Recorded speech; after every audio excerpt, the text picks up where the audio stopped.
Hello बच्चों, simplifying maths में फिर से आपका स्वागत है। आज हम 10th क्लास का linear equation in two variables करने जा रहे हैं। ओके, तो इसमें जो लीनियर इक्वेशन का जनरल फॉर्म है, सॉल्व करने के जो मेथड्स हैं जैसे सब्स्टिट्यूशन मेथड, उसका एलिमिनेशन मेथड, इन सब के बारे में हम अभी डिटेल में जानेंगे। ठीक है, तो चलो स्टार्ट करते हैं। तो चलो लीनियर इक्वेशन हम शुरू कर रहे हैं।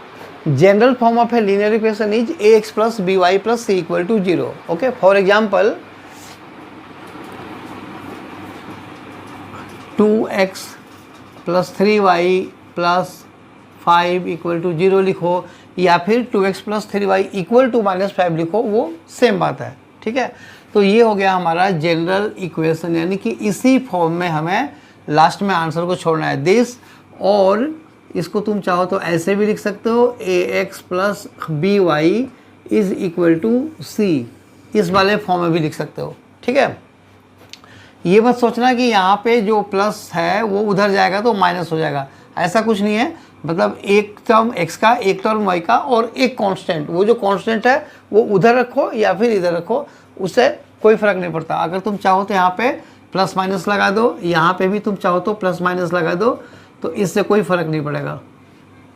ठीक है, चलो अब जैसे ये इक्वेशन हो गया, अब देखो इसमें हमें अभी क्या क्या सीखना है। सबसे पहले मैं सॉल्विंग सिखाऊंगा।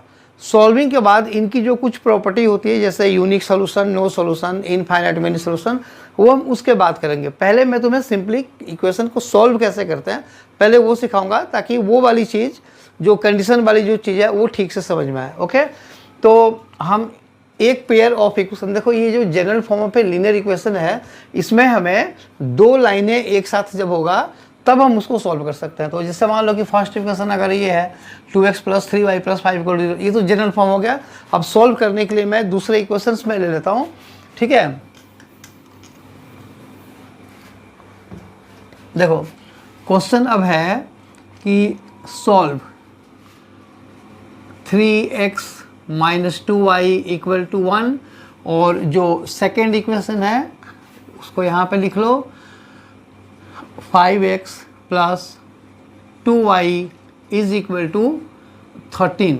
सपोज अगर हम ये करते हैं। ओके, अब इनको हमें सॉल्व करना है, तो सॉल्व करने का दो मेथड होता है। मैं यहाँ पे लिख देता हूँ मेथड ऑफ सॉल्विंग,